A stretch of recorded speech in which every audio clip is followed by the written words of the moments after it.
Welcome back, everyone. As you probably guessed from the title of the video as well as the thumbnail, today we're going over the top 3 most iconic movie shotguns. And you guys, a couple weeks ago now, saw my review of this guy right here. This is the Franchi SPAS-12, and this one is definitely, without question, one of the most iconic movie shotguns. So this list is my list in a way, but in another way, it's really not. I actually went over to IMDb and just kind of looked up the most commonly used movie shotguns and the ones that have been in the biggest scenes. And I made one executive decision at the end that we will talk about at the end for sure. But definitely this is going to be one of them. This is the Franchi SPAS-12. Just looks mean. It has our folding stock there, so that way you can shoot it with the pistol grip, which of course in the movies always works perfectly fine. Has that nasty little hook there at the back. Again, we have a full review of it if you guys are interested in that. This one here has the 7-round mag tube, which just looks cool. And then epic vented heat guard on there. One thing that's really cool about it, just from a practical standpoint, is that it is both a semi-automatic as well as a pump action shotgun. So what we're going to do today is kind of talk about the guns a little bit, then head out to the range, shoot them with some birdshot and some buckshot, and then just kind of compare them overall. Some of you guys are thinking about all the different movies that this one here has appeared in. Probably some of the most common that folks were commenting on, at least in the last video for sure, was Jurassic Park.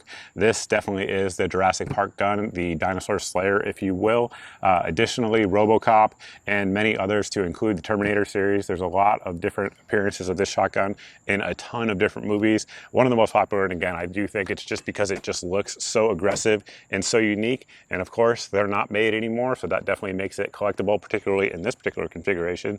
And with that, let's head out to the range to see how it shoots, both in pump action and in semi-automatic.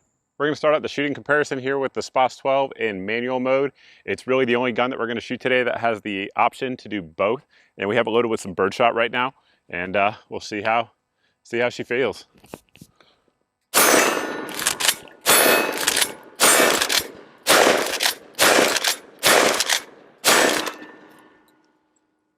Not bad. One thing I noticed, and I noted in my initial video on this gun, the pump is just a little bit awkward to run. I think it's a combination of the sort of lack of modern texture. Additionally, the spring tension is just a little bit weird to get a rhythm with. So let's load it up with some buckshot, see how it does. Got it loaded up with some double out buckshot, and we'll see how she likes it in manual mode.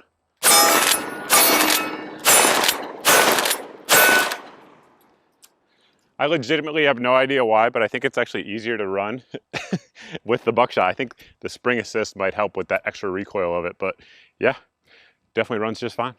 We switched it over to semi-auto by pushing in and pushing up on the handguard. So now we have it loaded up with some birdshot. This is just Remington. We'll see how it runs.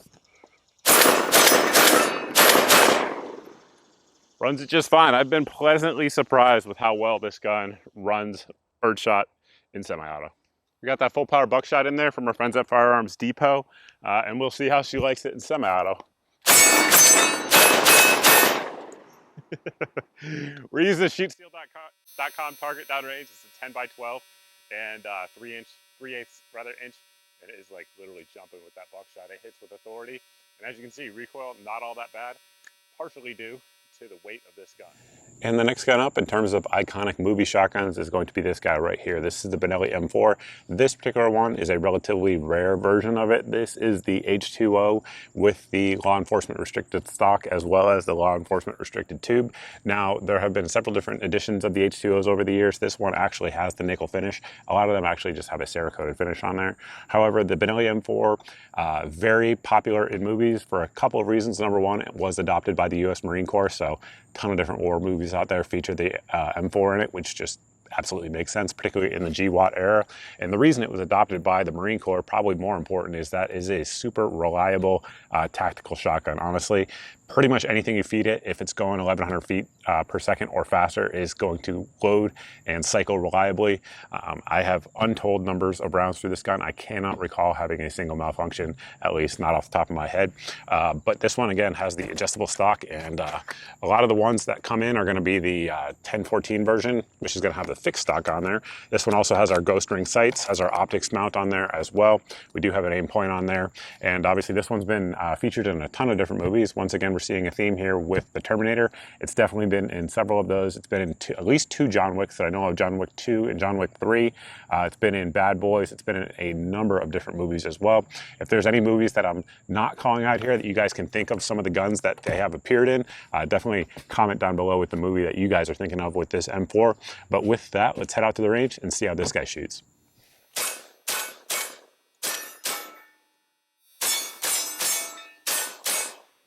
Before moving on to the next scattergun, I do need to thank the main channel sponsor, and that is the folks over at Brownells. They have all types of stuff, shotgun ammunition, shotguns themselves, optics, etc., as well as your gunsmithing supplies, so head over to Brownells and check them out. Earlier in the video, I mentioned that I did have to make one executive decision, and that is this gun that you guys see right here. So this, according to IMDb, is in fact the most iconic movie shotgun out there. This is the Remington 870. Again, this particular one is in the H2O configuration with that nickel finish.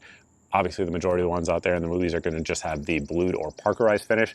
But I had to make the executive decision because I initially thought it was going to be the Mossberg 590 series, but looking it up, it's absolutely not true. And I think the reason for that is the Mossbergs are kind of broken up between the 500 and the 590, so that kind of splits where they appear in movies. And I think most casting directors and things like that kind of just use them interchangeably, whereas the 870 was just the 870 for a number of years, and for a long, long time, for decades, this was one of the best, if not the best, pump action shotgun in America. Of course, those of you guys who watch the channel know that they have gone downhill over the last few years, and the current production ones really suck.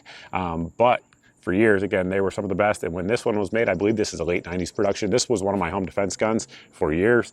This very one here, of course, didn't have the Streamlight light on there back in the day. But this one, again, is going to have a 6-round magazine tube in there, made in America, so that we don't have to worry about magazine tube restrictions like you do with the other 2 shotguns that we've shown so far. But again, 870 has a crossbolt safety back here on the rear, very simple controls. We have our release lever right there. There's really not a lot to it, which is a good thing. And these have come in a number of different configurations. Obviously, like we have it set up here, is more of a tactical version with an 18.5-inch barrel and that 6-inch mag tube. However, they've made them with barrels out to 28 inches. Some of them are threaded for chokes, some of them are not. This one, of course, has the cylinder bore on there.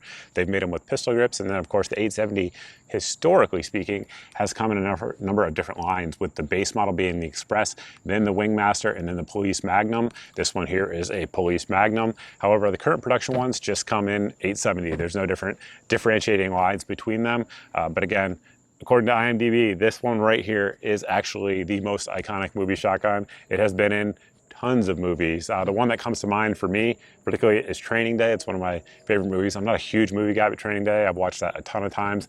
But there are any number of movies that this has appeared in. We should be rolling in some here on your screen that you guys can see. And again, if we left any out, definitely let us know down below. But we're going to head out to the range and see how it shoots compared to the semi-autos. Now on to the only dedicated pump action, the classic 870, back when they were good. We'll see how she does.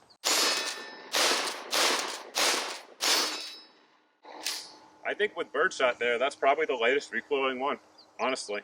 Now we have it loaded up with some buckshot. My guess is this one's going to thump a good bit because of the lack of recoil system, sort of the opposite of what we just had there with the birdshot, but we'll find out.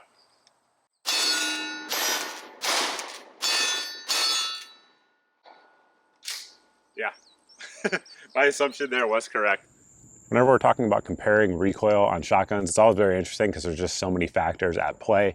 Obviously, this particular one has the ability for manual as well as semi-auto, and then the weight of this one definitely helps, in my opinion. It's not even close, particularly with the buckshot loads compared to like the Benelli M4 for sure. However, the M4 has a very unique system in terms of cycling, and that definitely helps soak up some of that recoil, particularly again with the buckshot loads. And then of course with the pump action, you have what you have, and the force that is generated is the force that you get essentially into your shoulders. There's really not a lot of mitigating factors there with the 870, but all in all very cool shotguns. All of them have appeared in tons of different movies as well as video games over the years. Again, if you guys have a favorite movie, let us know down below. Again though, folks, before we close the video out, this is your chance here to win this one.